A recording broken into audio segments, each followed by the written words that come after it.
O pastor pastoreia sua ovelha. Quantas vezes, Senhor, bati à tua porta e tu a me abriste?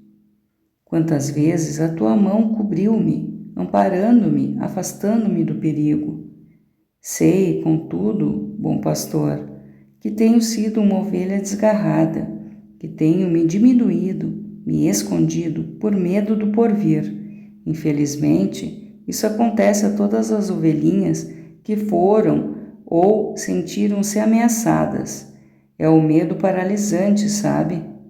Mas agora o meu cálice transborda e seguirei-te, habitando a tua casa por longos dias, por dias até quando, o sempre, até quando Deus quiser.